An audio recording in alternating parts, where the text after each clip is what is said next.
पदं दर्शितं येन तस्मै श्रीगुरवे नमः। तस्मै श्रीगुरवे नमः। प्रणम्य सच्चिदानन्दं सद्गुरुं मार्गदर्शकं श्रीमद् स्वामी शेषाचार्यं जगद्गुरुं प्रणमाम्यहं। जगद्गुरुं प्रणमाम्यहं। गंगातरङ्गरमणीयजटाकलापं गौरी निरन्तरविभुं सुतरामभागम् नारायणं प्रियं अनङ्गमदापहारं वाराणसीपुरपते भजते विश्वनाथं। वाराणसीपुरपते भजते विश्वनाथं। शिवसमानतापारमहि विपत्तिविदारणहार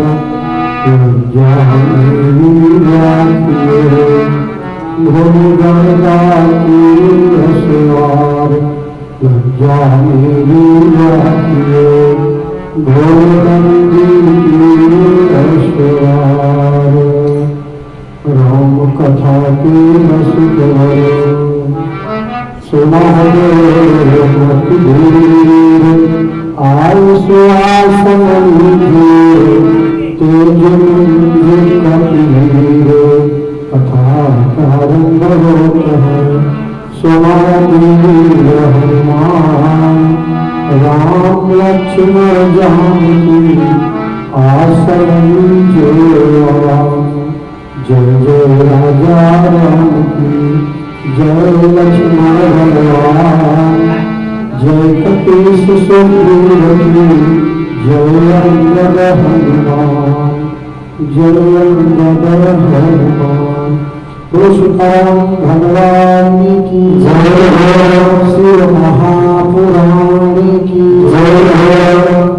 अनंतानंद विभूषित पूर्ण ब्रह्मांडमय अकारण कर्म सर्वेश्वर जगदीश्वर जगदाधार जगत नियंता परमपिता परमेश्वर परमात्मा अखिल कुल ब्रह्मांडमय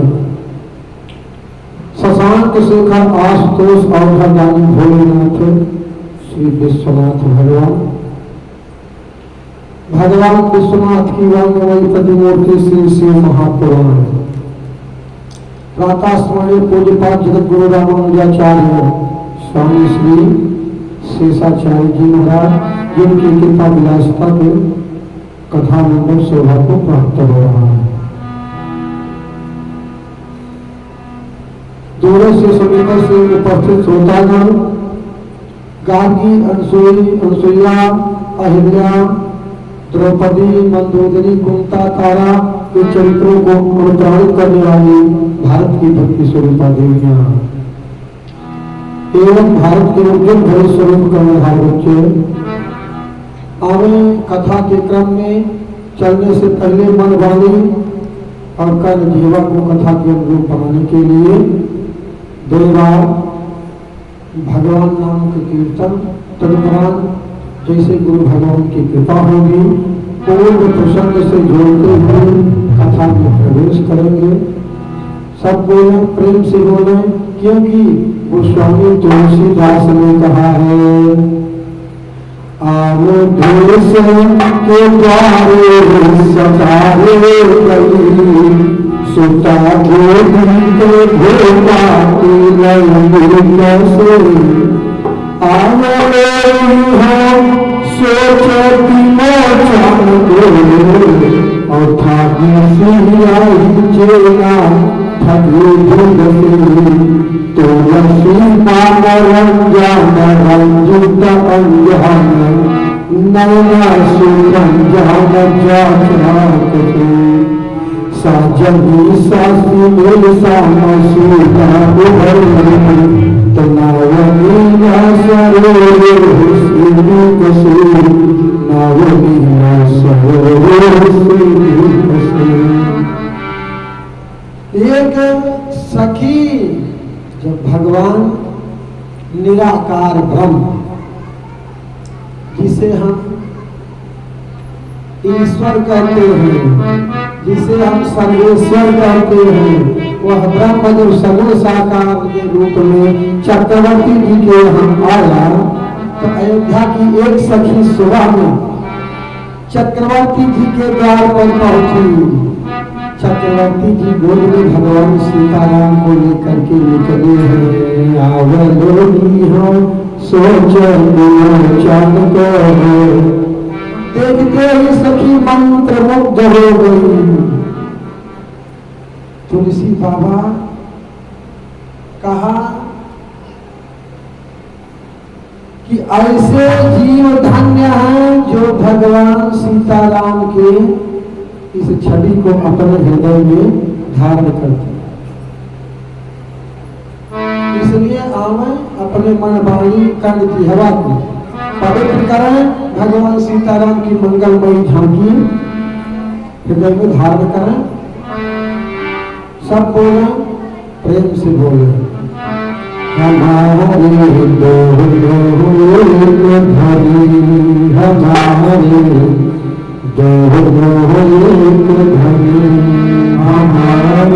दो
श्रवण कर रहे थे।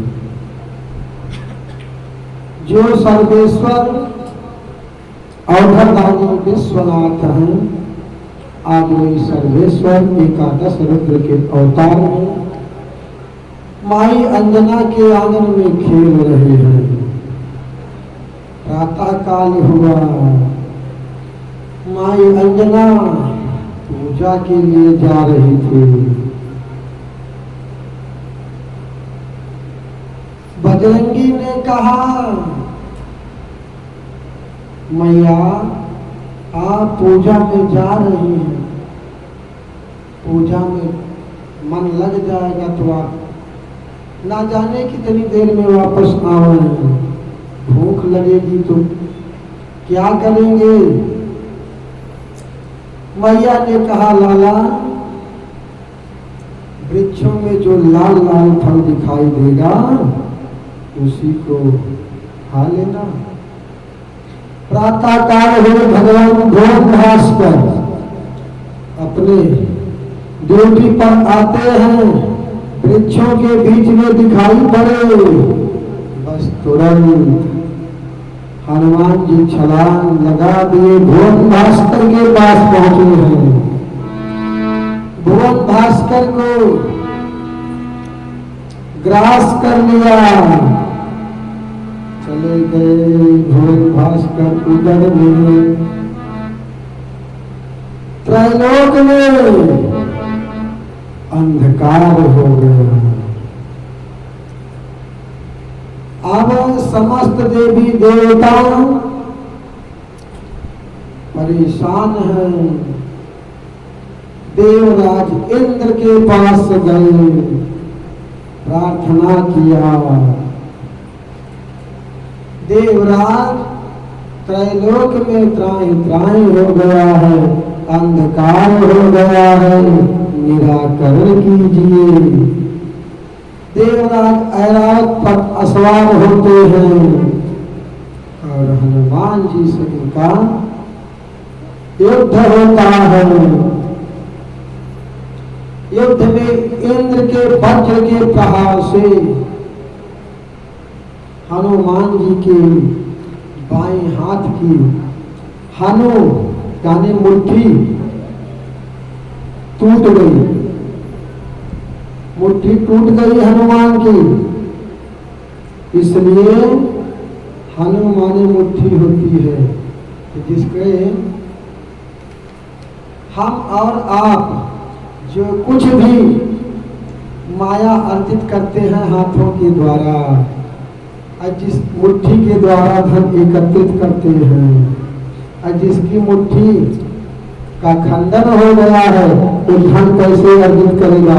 इसलिए हनुमान जी को धन से आवश्यकता नहीं है, इसलिए इनका नाम पड़ता है हनुमान।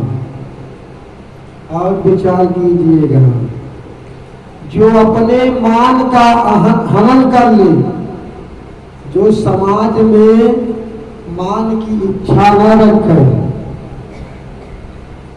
लोग मंगलवार व्रत करते हैं, लोग मंगलवार व्रत करते हैं, लेकिन दास बनना है तो पहले स्वामी के चरित्रों का अनुकरण करना चाहिए, फिर भक्ति करना चाहिए।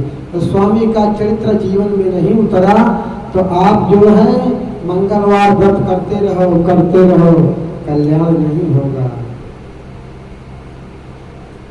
जो समाज में मान और सम्मान की अपेक्षा न रखे, मान की इच्छा को का जो हनन कर दे वो हनुमान है। इसलिए जो हनुमान भक्त हैं उनको समाज में मान की इच्छा नहीं रखना चाहिए, प्रतिष्ठा की इच्छा नहीं रखना चाहिए, सम्मान की इच्छा नहीं रखना चाहिए।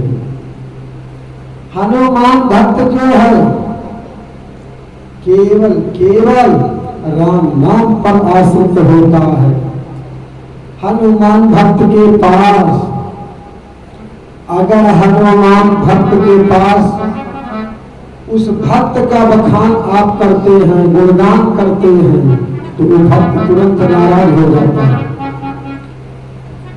हनुमान भक्त के पास अगर जाओगे तो जो सच्चा हनुमान भक्त होगा वो हनुमान के नाम के उच्चारण से खुश होगा, हनुमान की प्रशंसा से खुश होगा, अपनी प्रशंसा से नहीं।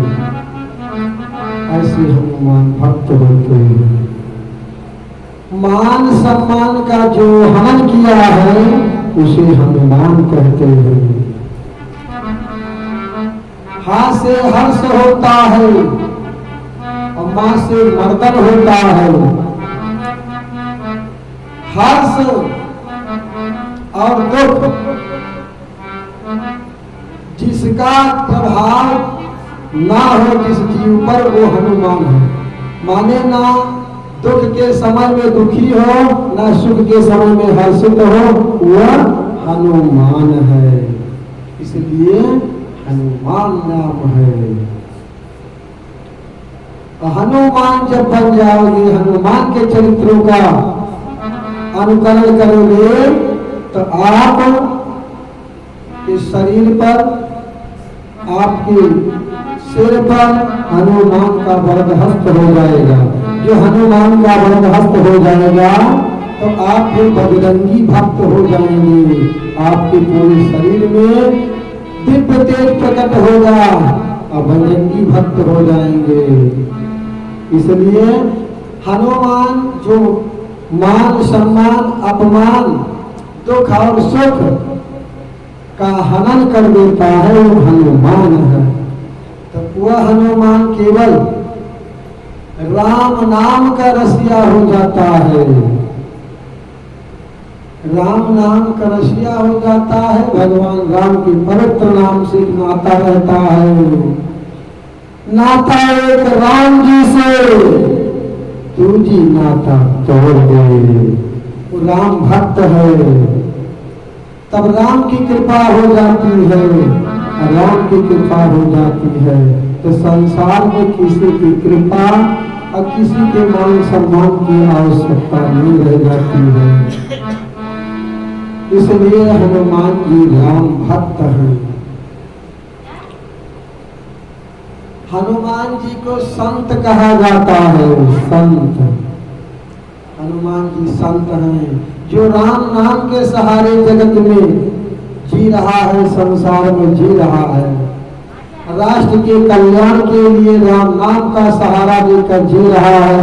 राष्ट्र के कल्याण की बात कर रहा है, राष्ट्र के कल्याण के लिए तत्पर है। वो संत है, उसे हम संत कहते हैं। वह संत है। संत का मतलब होता है सा से समस्या,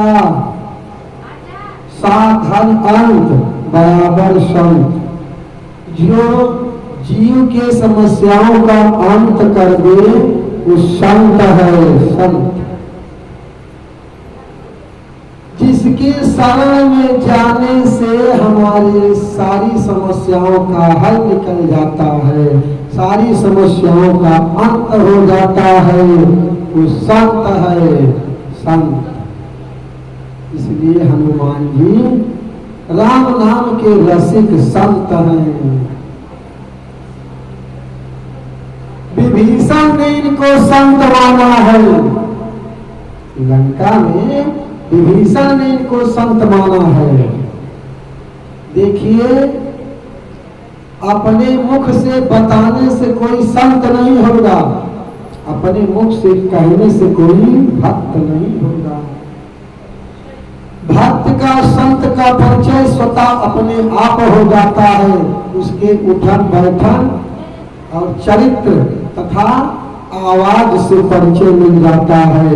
ये संत है, ये भक्त है, ये दुष्ट है। लंका में पहचान हुई हनुमान की। विभीषण ने कहा अब मोहि घर से हनुमंता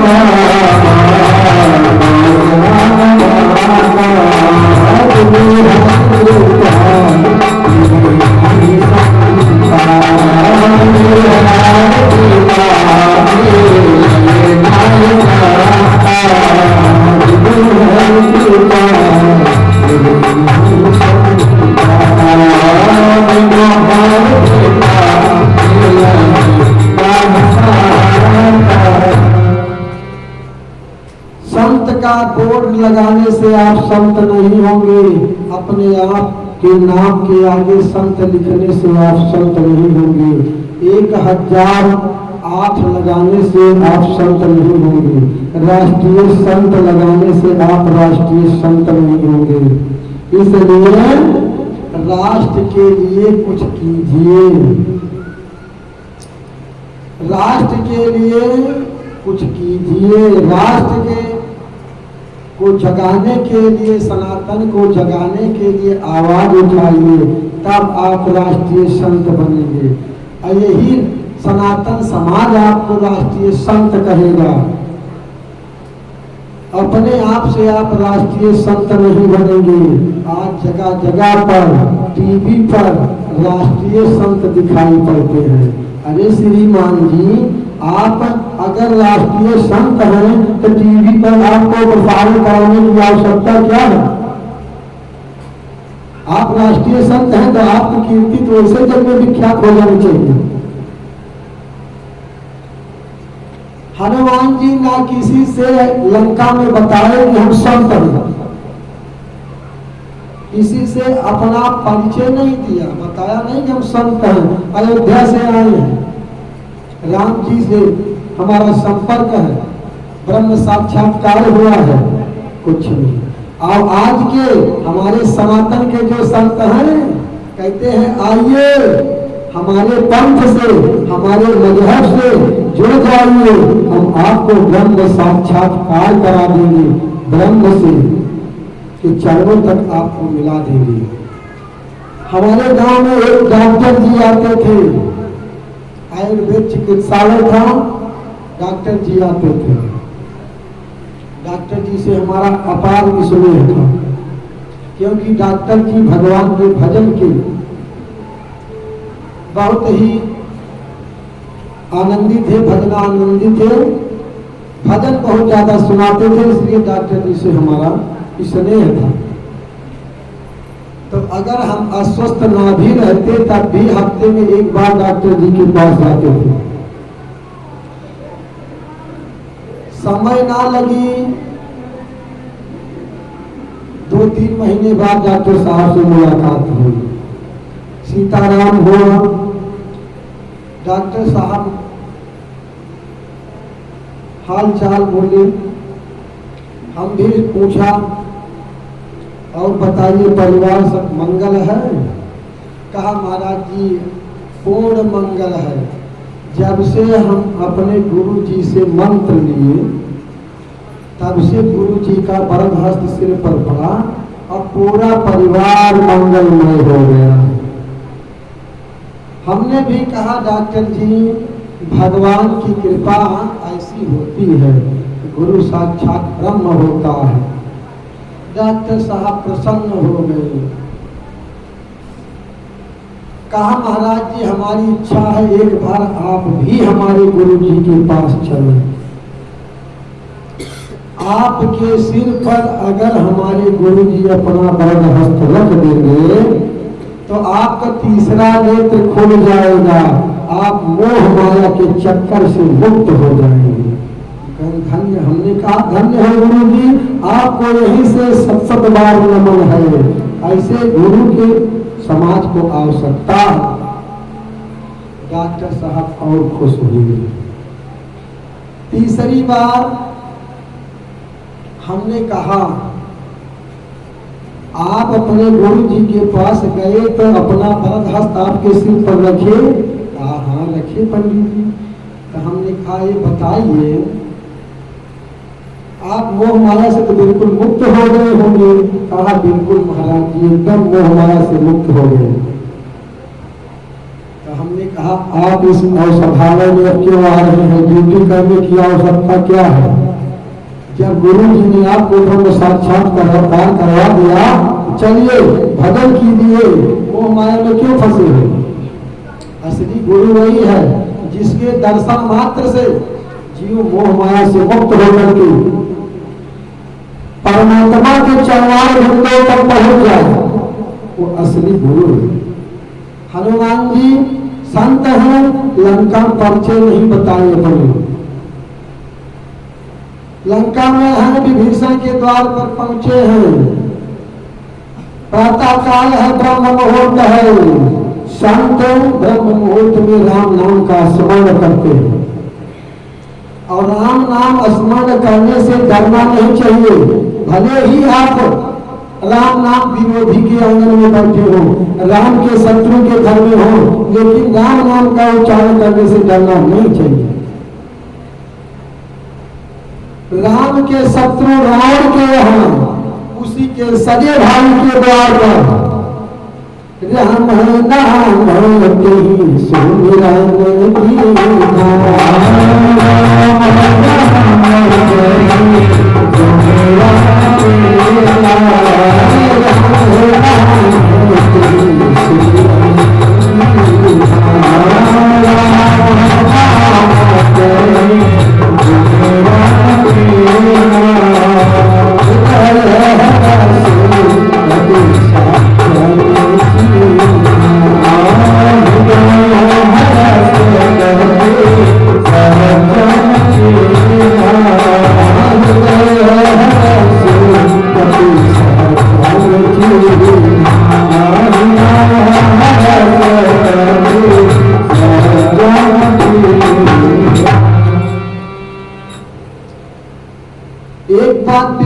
यह होती है कि राम भक्तों को दिखावा नहीं करना चाहिए। हनुमान जी ने विचार किया, हम रावण के यहाँ हैं जो राम का शत्रु है, कहीं ऐसा तो नहीं है यहाँ राम नाम का विरोध भी हो रहा हो। इसलिए पहले मन में उच्चारण किए, तो जिस स्थान पर राम नाम को आप हृदय से उच्चारण करेंगे, उस स्थान के सारे दुष्ट प्रकृतियां हट जाएंगी, सारी बाधाएं दूर हो जाएंगी, वो स्थान पवित्र हो जाएगा। तो जैसे मन से उच्चारण किया बाहर भगवान के नाम को, ऐसे अंदर से तुरंत आवाज आई, सानंद विभीषण उठ आए। सानंद विभीषण उठ आए, हनुमत को देख प्रणाम किया। प्रणाम किया हनुमान जी को, कहा अब मोहि भरोसे हनुमान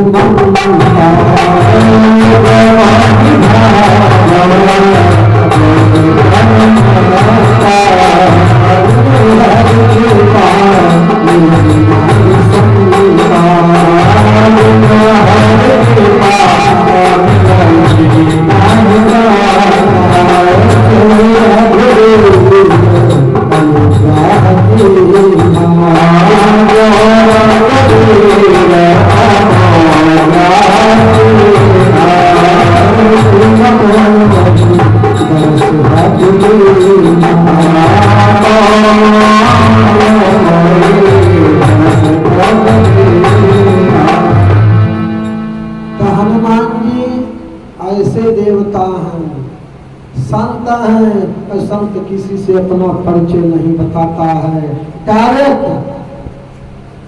पहचान हो जाती है। रामचरितमानस पढ़ करके देखिए, हनुमान जी ने परिचय नहीं दिया है विभीषण को, विभीषण ने डायरेक्ट कहा अब मोहि भरोसे हनुमान, क्योंकि राम भक्त जानते हैं कि राम के नाम से ही परिचय होता है। हनुमान जी विभीषण से कहते हैं, असुरों के मध्य तुम भक्तराज, क्यों जीवन यापन करते हो।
हनुमान जी ने विभीषण से कहा, आप इन असुरों के बीच में कैसे भगवान की उपासना करते हो?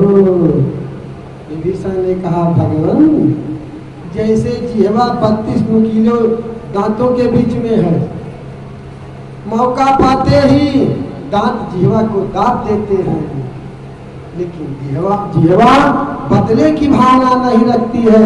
दांत में एक भी कण फंस जाता है कि जिह्वा उसको जब तक अलग नहीं कर देती है तब तक उसी पर लगी रहती है।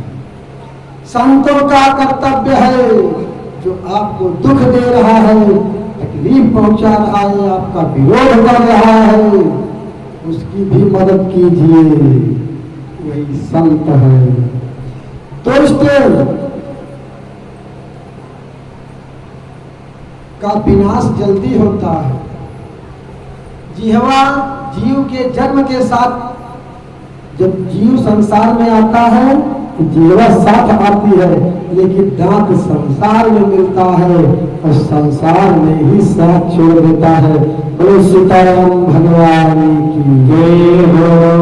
तो हनुमान जी ने कहा, जिह्वा अगर आप अपने आप को मान रहे हो विभीषण, तो जिह्वा जीव के साथ आती है, शरीर के साथ आती है और शरीर के साथ जाती है।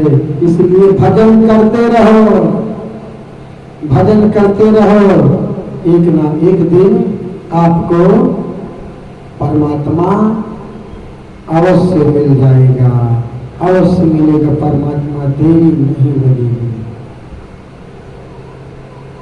अवश्य मिली है जरूर,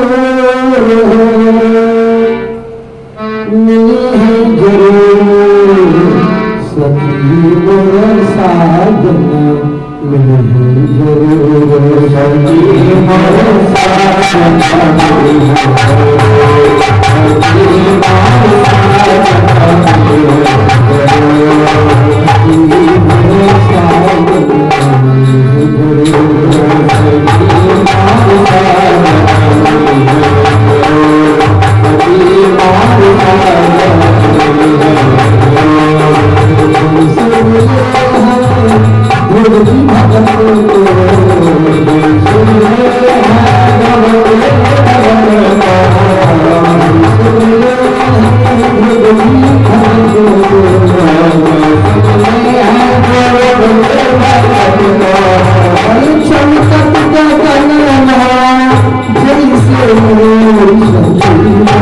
साजन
आता ताई का झंडा बराबर नहीं लहराता है, समय जरूर आता है।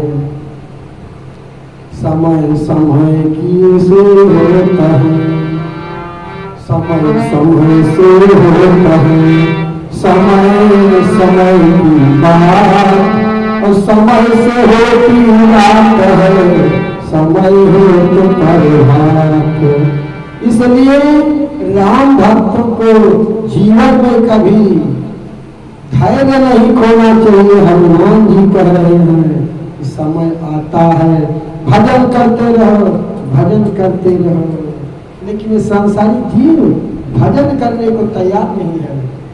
मान लीजिए किसी संत महापुरुष के कहने से 2-4 बार